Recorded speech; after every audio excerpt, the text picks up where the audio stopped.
All right, everyone, let's get started. So today, as many people are gone for the Yebi-gun, I will do the Zoom recording and upload. So let me share the slide.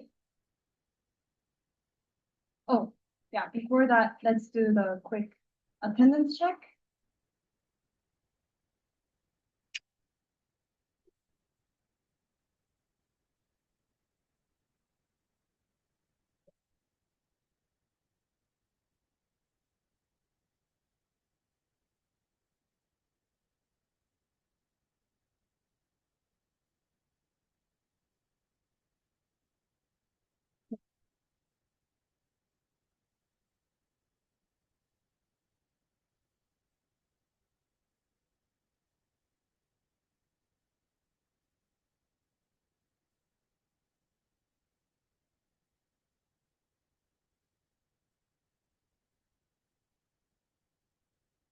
Okay, so the number is 0774.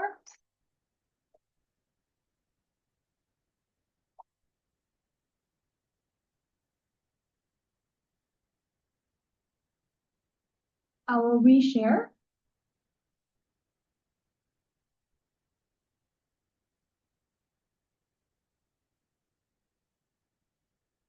Okay, so last class we have started looking at how the cost became. We talked about cost function, which is how the cost changes with respect to level of activities. We've looked at the cost function in a mathematical form, which is nothing more than y equal a plus b times x. And we have made some assumptions here to simplify the estimation, which is that the cost driver and cost should have a causal relationship. And we only assume single cost driver, so only one x, and a linear function. So we are assuming that there is a straight line relationship. We've also talked about some non-linear cost functions that can be driven by the economies of scale, meaning the production unit cost can decrease with the level of production, or it can be due to the vendor's quantity discounts, or the step cost function, which can either be the variable cost or the fixed step cost function. And we have looked at various ways to estimate cost function. The first was the industrial engineering method, or the work measurement method. This is how much time it takes to complete a certain task. It's also called the input-output study. And there were several techniques like the time study, using the time watch or the video clip to observe how much time it takes. So the key question is, how long does it take? And there was a predetermined motion time systems, or the PMTS, right? And this focuses on how long should it take, looking at the very granular motions based on a certain standardized data. And there's also a time and motion study, which focuses on the question, how can we do better and faster by comparing different types of motions. And the work sampling, which is estimating based on the random basis or the regular basis, how much time it takes for each task or each motion during the day. And the second method we looked at was the conference method. So this is to gather several department managers that has professional knowledges. So the advantage is that it doesn't require detailed analysis of the data. It can be quickly formed, but the disadvantage is that it can be very subjective because it's based on opinions of managers. And then the third thing we looked at was the account analysis method, which is to classify the cost into the variable, fixed, or mixed, right? Also based on the previous data. So advantage is that it can be, in compare to the conference methods, it can be reasonably accurate as long as you classify it in a reasonable way. But the disadvantage is also that it depends on how accurate you classify those costs into fixed and variable.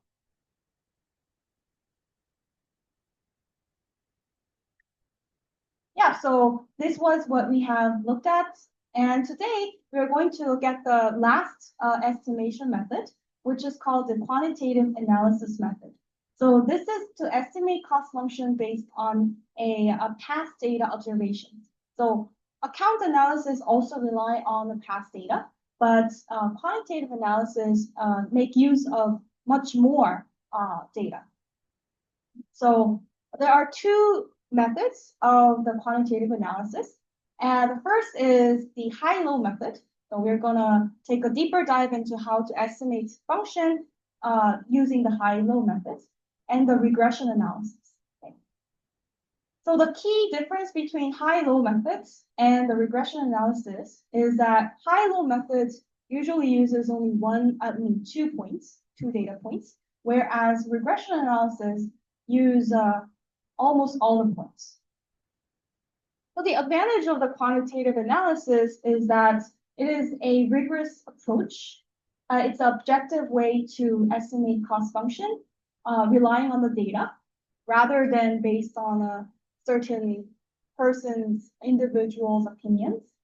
But the disadvantage is that it requires a detailed data of observation, right? So if you are a startup company, you're fresh, then you may not have much data that you have compiled, right? So it can be quite time consuming to implement. And also there is a cost of collecting the data in a systematic way. However, nowadays with the advantage of technology, the cost of accumulating those data is decreased, which is a good news. So there are broadly 6 steps in the quantitative analysis. The first is we need to choose the dependent variable, which is y in the graph. So the y-axis.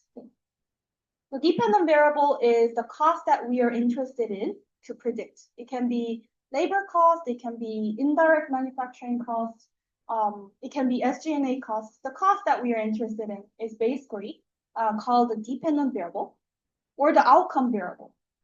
It's also called the outcome variable. And then we want to choose a reasonable independent variable, meaning the variable that can possibly explain the variation in the dependent variable or the cost. So the independent variable that we choose is possibly the cost driver. I mean, the factor that drives up the cost, right? So for example, if it's a manufacturing cost and if it's a capital intensive industry, then it is likely to be machine hours or number of units produced. So once you identify both the dependent variable and the independent variable, then the next step is to accumulate those data for a long period of time, right? I mean, at least for a year or so. So collect the data on the dependent and the independent variable. And here, I want to mention 3 types of data. Okay, so let's say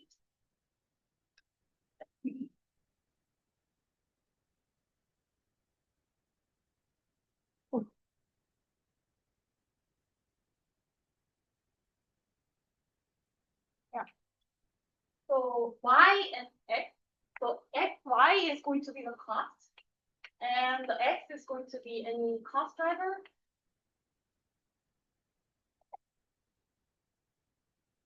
And we can possibly collect the data through week 1, week 2, through, let's say, week 30. And you should be seeing all sorts of data points for y, all sorts of data points for x. So this is a way of systematically collecting the data. And there are 3 types of data. So the time series data is looking at the timely level, the observation of each y or x across time. So here we have time series of y throughout week 1 to week 30. So this part right here is called a time series.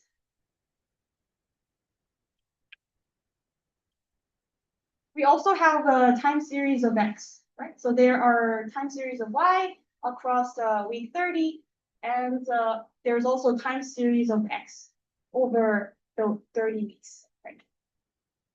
Then what is the cross-sectional data? The cross-sectional data is looking at various observations at a certain point of time, right? So here we have a cross-sectional data of week 1 for both cost and the cost driver, right? So this is called the cross-sectional data.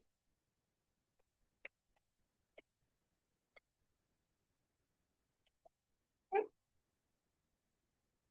So we have cross-sectional data of week 1, week 2 over week 30.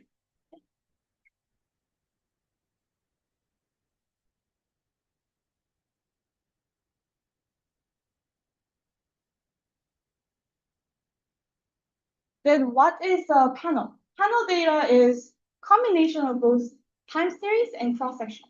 So if you have both the time series and the cross-sectional, the combination of that is called panel data.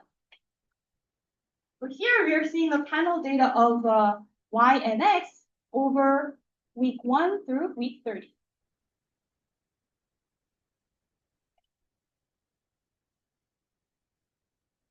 So once you have these accumulation of data points, then the fourth step is to plot the data. So plotting is nothing more than having it on the graph, drawing on the graph, right? So for example, plotting here would be X, Y, the cost, and you would plot the data like this over the 30 weeks.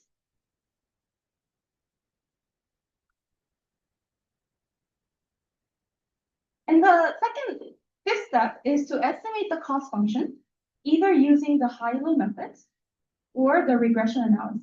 So in either way, you estimate the cost function. You are drawing this line, the straight line, because here we are still assuming a linear function. So then we will have something like y equals a plus b times x. So basically, we are always interested in what is the number of a and what is the number of b that we should plug in. After the estimation, there is the post-evaluation of looking at whether it's reasonable to have the cost driver that we have identified. I mean, for manufacturing costs, is it reasonable to consider machine hour to be the most reasonable cost driver? Or are there other candidates? That's one sort of a post-evaluation problem. And also, I mean, that's the question of, is the causal effect relationship reasonable, plausible? Or are there a plausible relationship? Or we can also ask, is the relationship strong enough? So for example, if the slope here is almost close to 0, then that would mean potentially there is almost no relationship between X and Y, right? So therefore, we may have to pick other the independent variables.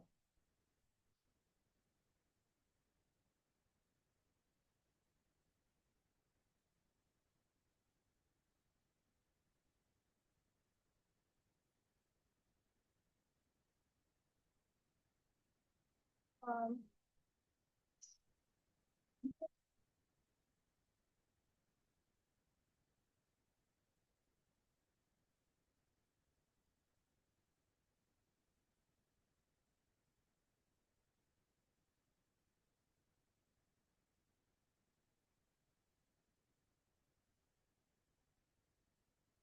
So we're going to look at the first type of the quantitative analysis, which is the high-low method.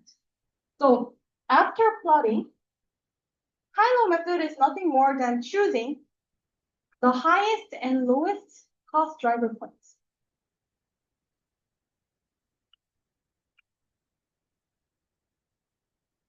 So you may wonder why we're not choosing the highest and lowest costs instead. Rather, we are choosing the highest and lowest cost driver. That's because, let's say, for example, in the extreme case, you're seeing these 2 points that are highest and lowest cost. So here we have all the dots.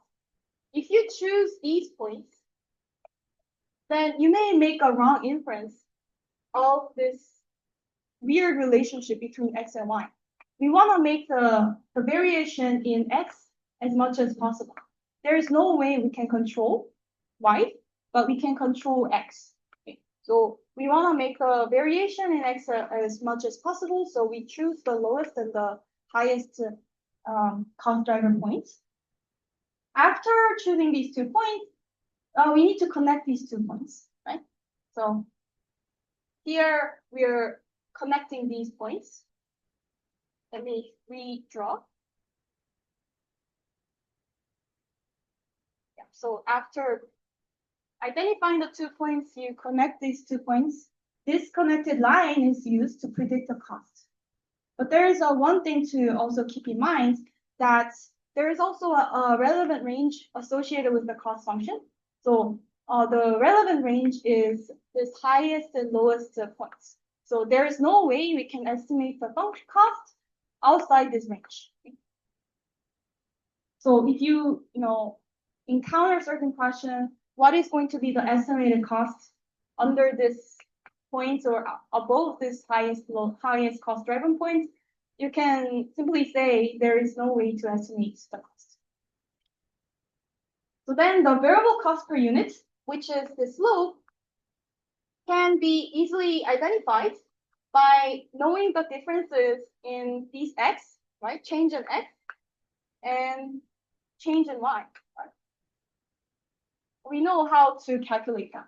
So more formally speaking, the variable cost per unit, or the slope, is going to be the change in the highest and lowest driver cost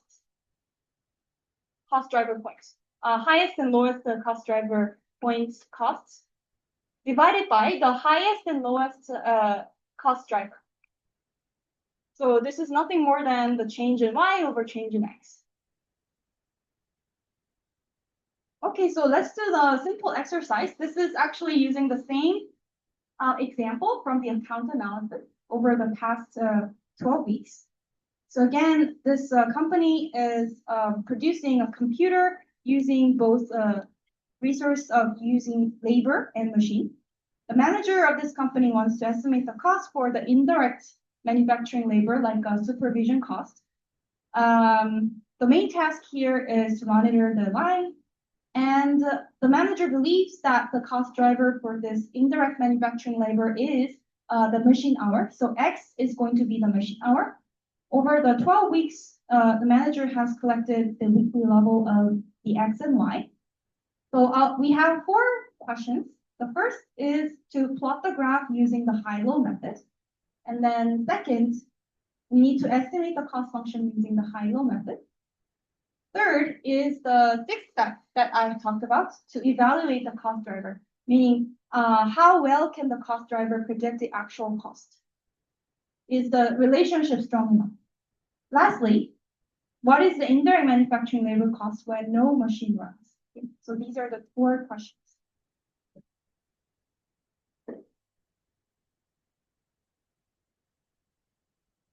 So for the first question to plotting, I mean, it's very straightforward, right? So as long as you have X and Y graph, you can plot, for example, for week 1, machine hour is 68 and labor cost is $11.90. So once you plot that, you have these points for week 1. You can also do for all other weeks, right? And then secondly, we need to identify the highest and lowest activity points. So here we are interested in what is the longest and shortest machine hour through 12 weeks, right? So that's going to be 96, the highest activity for week 6, and 46 machine hours, the lowest activity units, right? So then you get rid of all the dots.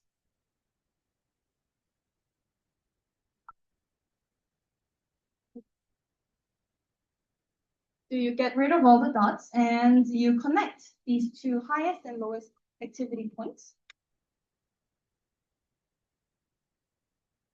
Now, once that's done, we want to estimate the cost function using the slope that I have mentioned.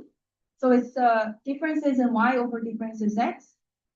So here, the change in y is going to be 1456 minus 710, right? So that's going to be our nominator. And our denominator is 96 minus 46. So once you calculate that, you will have 14.92. So that's our slope. Second, we want to estimate the intercept. Okay?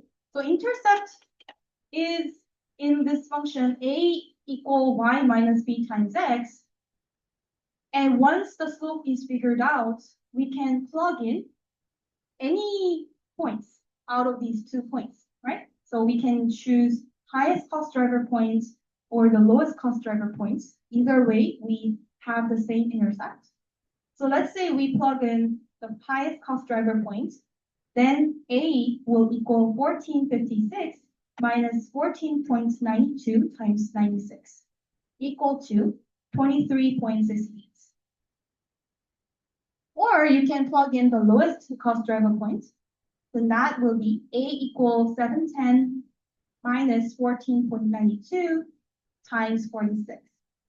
That's equal to 23.68.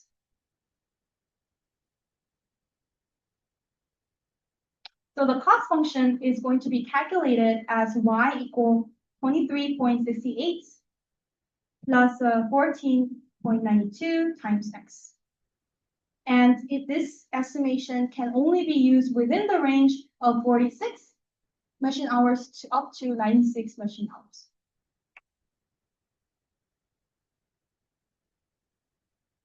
Now, question 3 was to evaluate how strong the relationship is, right? So for that, we want to actually compare between the actual cost that has incurred and the predicted cost using this function, right? So for example, let's say we are looking at week 1 and week 2, and we want to estimate the labor cost using the function that we have just used, right?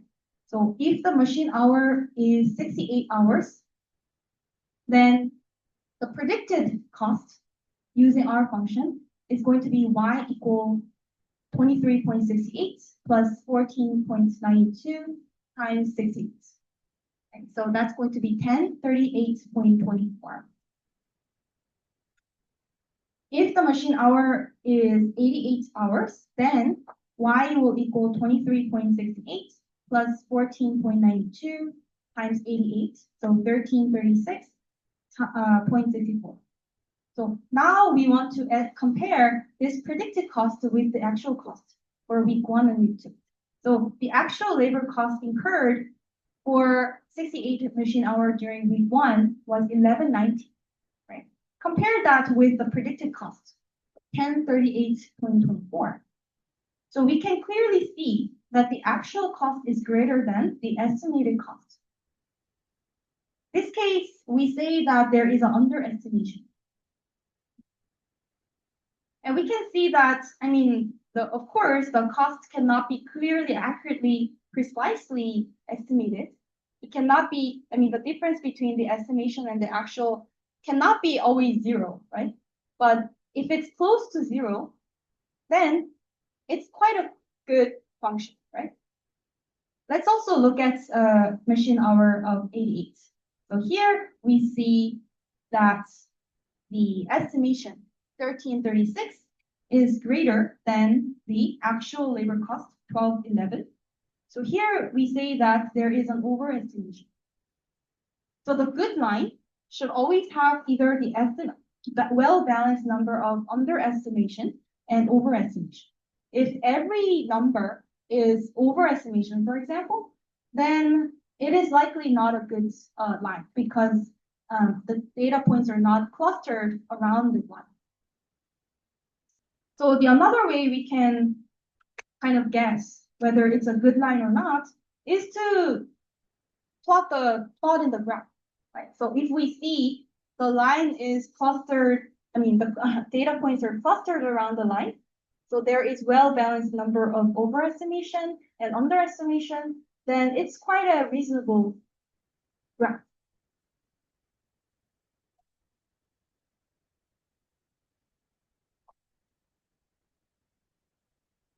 However, let's say there's something happened. Well, remember that week 8 was when we observed the lowest activity points.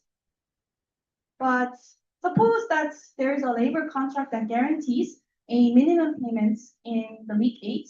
So the indirect labor cost is now $1,200 instead of $710. So now the points would go up.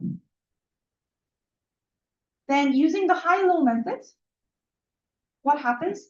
The estimated line is going to be well above almost all the data points. So here we are seeing all the overestimations rather than any underestimations.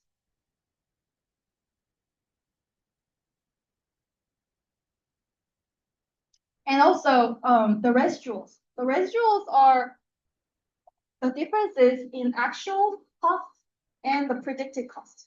This difference is called the residual or residual term.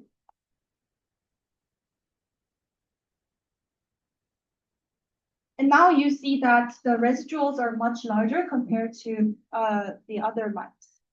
So here, I want to mention the limitation of high-low methods. So if you see outlier is some points that are quite off.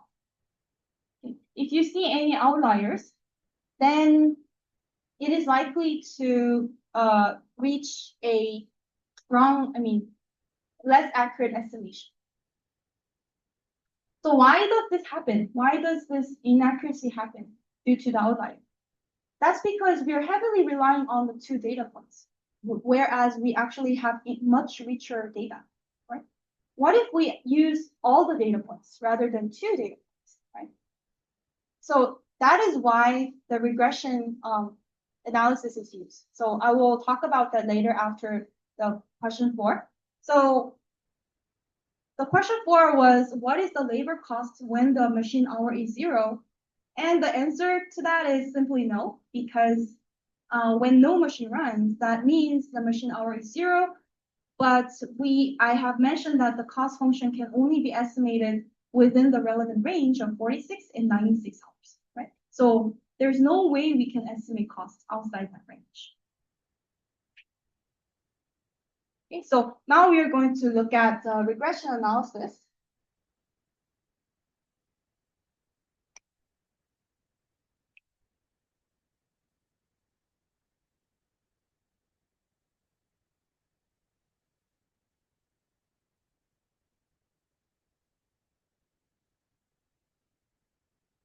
So instead of using only 2 data points, regression analysis tries to use all the data points as possible. And the key idea here is to fit the line that can make all the data points close to that line. So let's say this is the regression line after some estimation.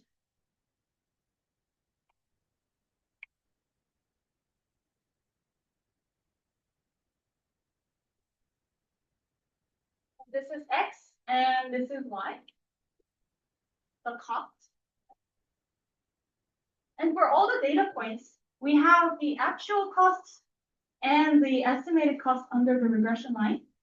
So the difference between actual and the estimation, as I said, is called the residual term. This is called the residual term. You usually denote using U.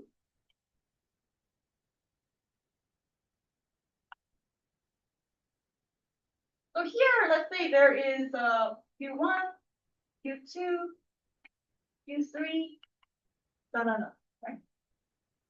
So how do you want to make it as close as possible? You want to sum all of these U's. let's say from I to n, I running from 1 to n. So is this the way to add up? Well, actually no, because some U's are positive and some U's are negative. So it can have a canceling out effect, leading to almost to 0. So how do you want to make it the sum of distance as close as possible? So there are two ways. You can either use the absolute term, or you can use the squared, right?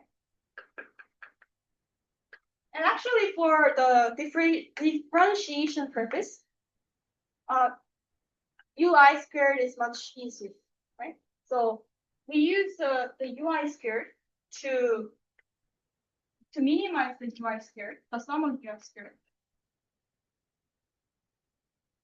to get the regression line. So that's the basic idea. And in a real practice, we actually, I said that there are some outliers. So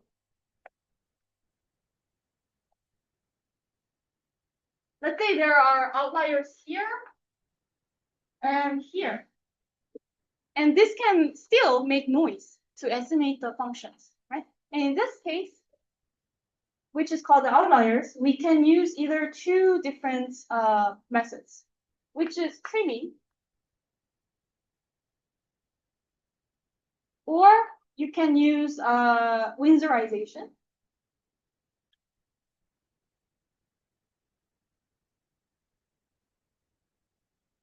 So if you trim, let's say at the 1% and the 90% level of these y's, it means that you're trimming off, you are deleting those observations that are within 1% or above the 99% of the y. Or Winsorization simply means you want to still keep that observation. But for those that are below 1%, you want to make that number to 1% level. So you may want to replace that number at the value at the 1%. And for example, if you Winsorize at the 99%, that means for the values that are above 99%, you're going to replace that value with the value at the 99%. So that's how you kind of adjust these outliers, and it's quite important in a actual data analysis.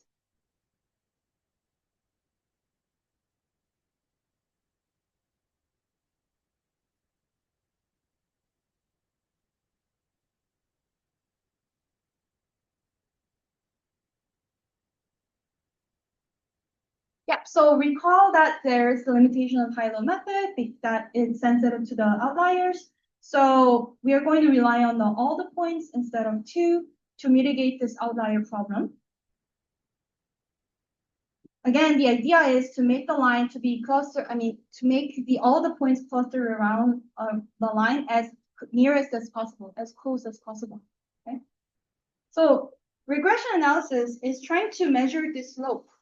And this slope is usually called beta. This is how much average y changes with respect to 1 unit change in x. How y changes on average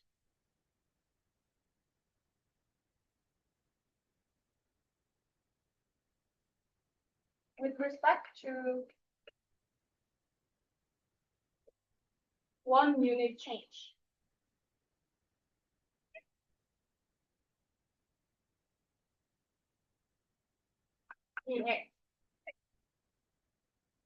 Yeah, that's clearly written here. Measures the average amount of change in dependent variable, the y, associated a unit change in one independent variable.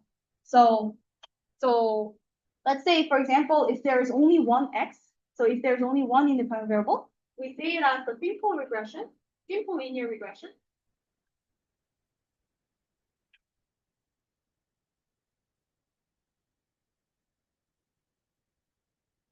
But let's say if there are more x, x1, x2, then we say it as multiple linear regression. But of course, in our course, we are going to assume simple linear regression.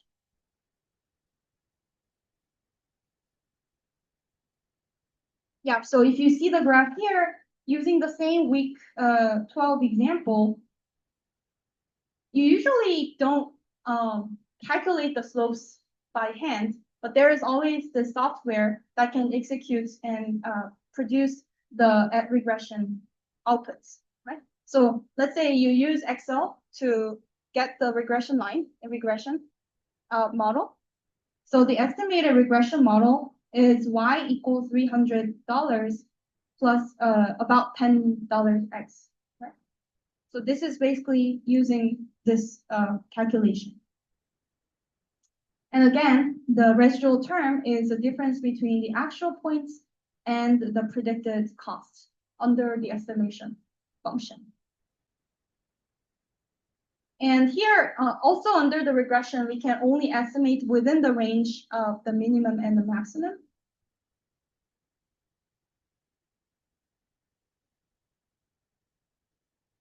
Yeah, so let us actually now compare the residual terms based on the high-low method and the regression analysis. So in our class, since it's not like a statistics class or econometrics class, we cannot show whether by the way, this minimum of the sum of u is called the sum of squared residuals. Okay, so you're squaring up the residuals, so that's called the squared residual, and then you're summing up, so it's called the sum of squared residual, or residual sum of squared. And in a statistics class, you may have to prove whether that sum of squared residual is the minimum when you use the regression analysis. But in our class, we cannot show whether it's a minimum, but at least we can show that the sum of squared residual under regression analysis is lower than the sum of squared residual under the high-low method. So right now, let us check out the residual terms based on the high-low method. Let us just look at the first 5 weeks. Okay, so just for brevity.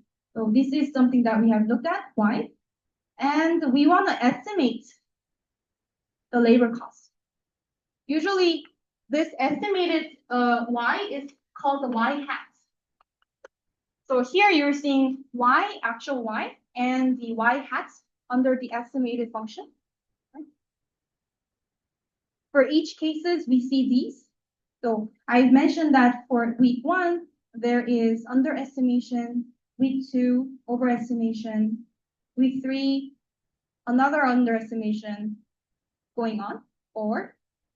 So the residual term is going to be calculated based on these actual costs and the estimated cost under the high-low method. So here you're seeing the numbers. In order to use the sum of square residuals, you have to first square each number, right? And then you sum up. So after calculation, we get about 388,665. So keep in mind what the number is. Now let us compare with the regression analysis. So after running the regression analysis using some software like Excel, or there is something called Stata, which many scholars use, or SAS, you can find the estimated cost function. Okay? And that's going to be about y equals 10.31 x plus 300 times, 300.98. Okay? So this is the function that yields the smallest sum of square residual. Let's check if this sum of square residual is lower than the sum of square residual under high-low method. So using the same example, now the y hat under the regression analysis is presented here, and the residual term on the right-hand side. So after summing up all these square residual, and note that the sum of square residual here that I calculated is not just over week 1 through week 5, but throughout all the weeks that we have, which was up until week 12, right? So there are 12 square residuals that you sum up. And after that, you have about 298.24. So if you compare that number with the sum of square residual under high-low method, you can conclude that this number is lower, and it's more accurate cost function compared to the high-low method.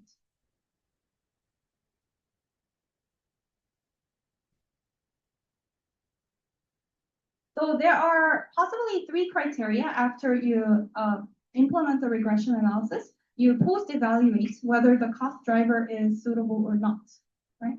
The first is to test the economic plausibility, meaning, is it economically plausible to say that there is a relationship between, say, machine hour and the indirect manufacturing cost, right? So you kind of post-evaluate. You may also take into account whether there are more reasonable cost drivers. Second is what's called the goodness of fit.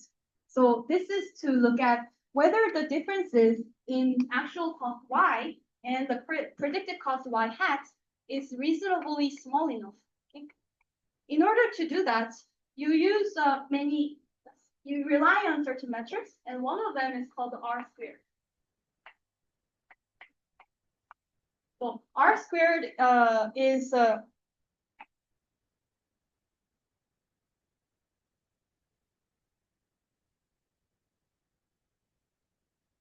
just to give you an idea about what the R squared means.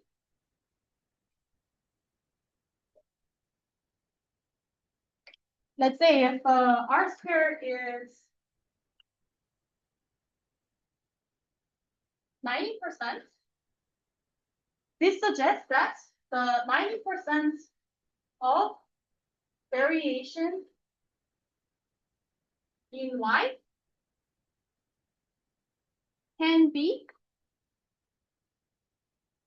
explained by x.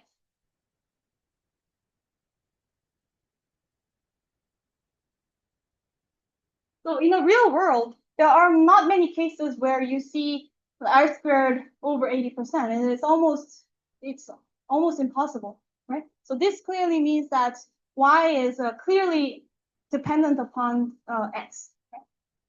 So in many cases, you see R squared reaching 30% or 20%, but that's also quite large enough. But you may have to know what the meaning of the R squared is. And the third is to look at whether independent variable and the dependent variable y has a significant relationship. So when I say significant relationship, we cannot just look at, as I said, just look at plot the graph and see if the data points are clustered around the line. In the real world, there are a lot of data points that you have to consider, and you cannot just look at your eyes and say if the relationship is strong enough or significant enough. So for that, we use what's called the statistical significance. So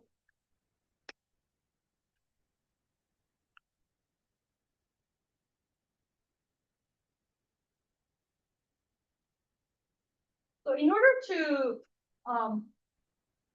assess whether it's statistically significant or not, you usually rely on what's called the p-value.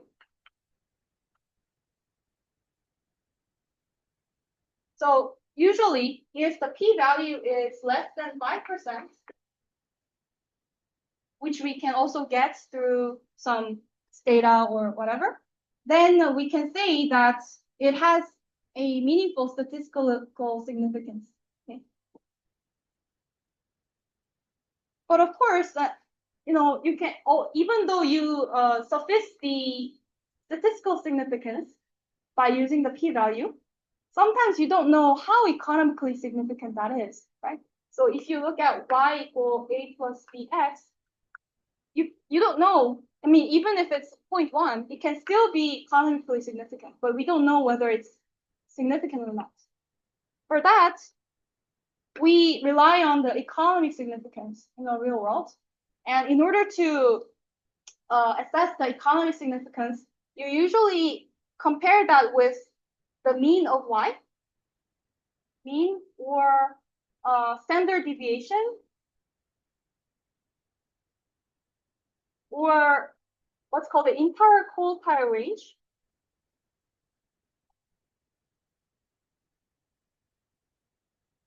So for y, there is you can also get the value of y at the 25% and the 75%. So 25% is called the first quartile. Quartile is when you divide up the data into 4, right? So this is the first quartile. 75% value is called the third quartile. So interquartile range is making the difference at the first and the third quartile. So based on the magnitude of y in terms of mean, standard deviation, or interquartile range, how big is this slope? That is, the key idea of assessing the economy significance. So either using the statistical or economic significance, you can measure whether the slope is steep enough, right? So if it's steep enough compared to the mean or the standard deviation of y, then we can say that there is a strong relationship between the cost driver and the cost incurred.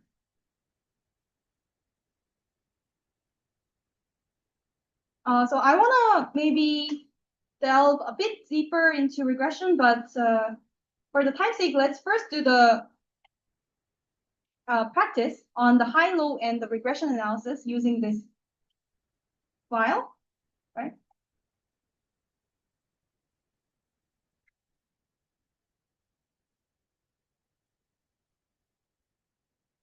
So you can click this.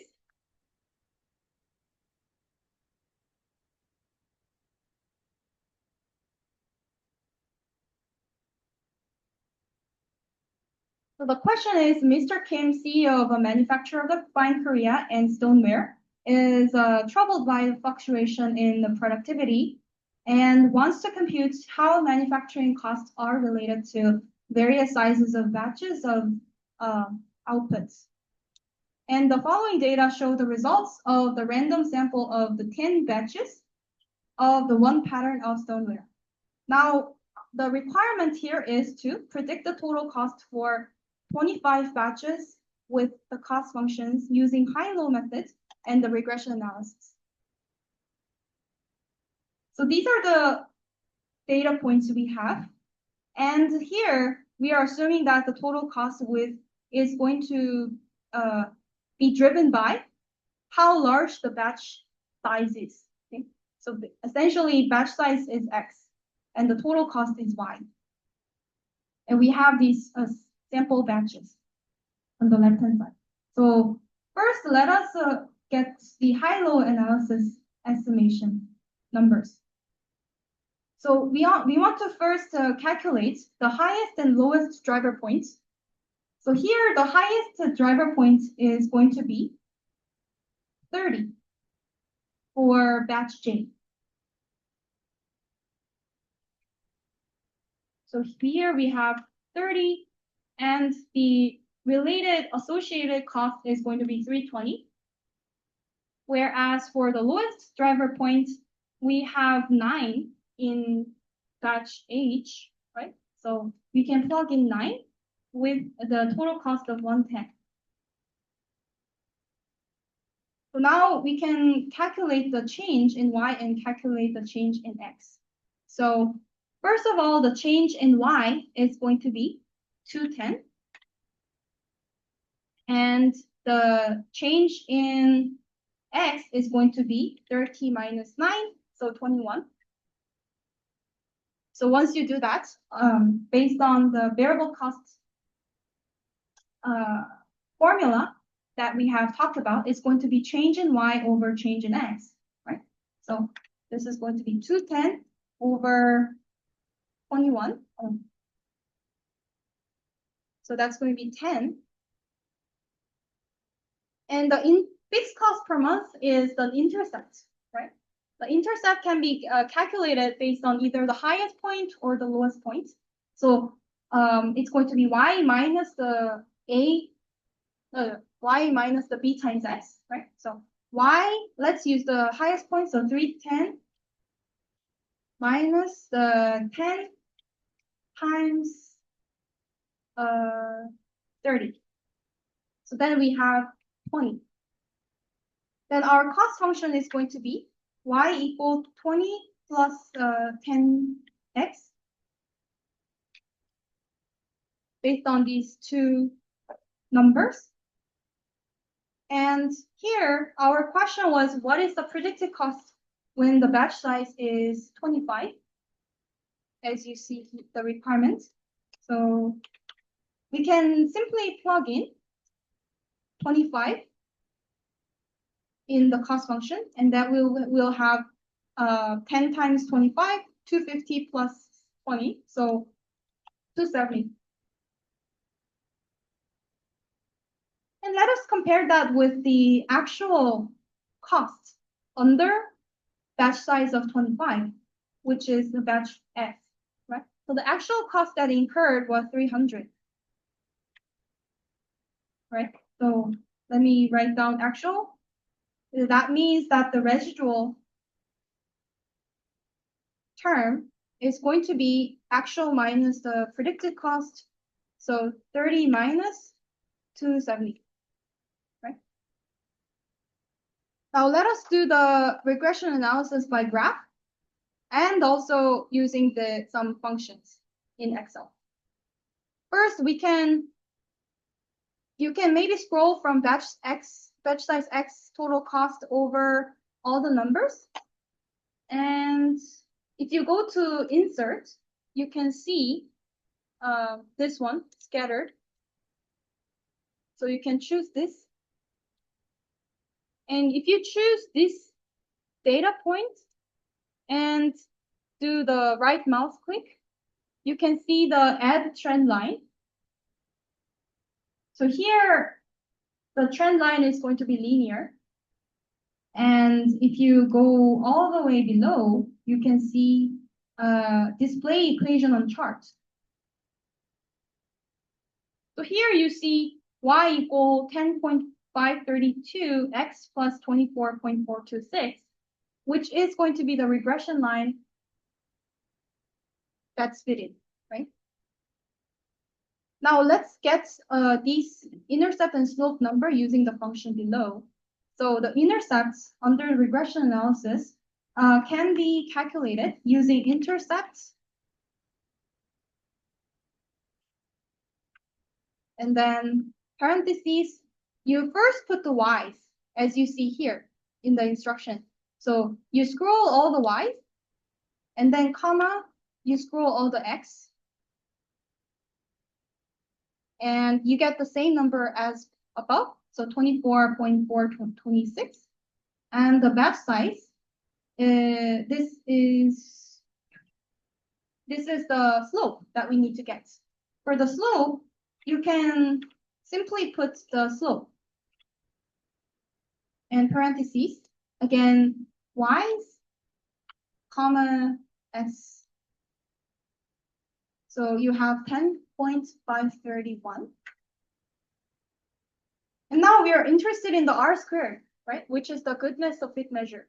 So for the R square, you can do RS cube, parentheses, again, y and x.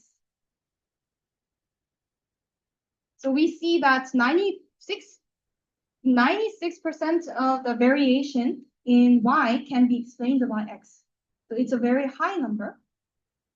Once you have that, we can also, we can just bring the numbers above. So the cost driver, variable cost per batch is about 10.53, and the fixed cost is 24.43.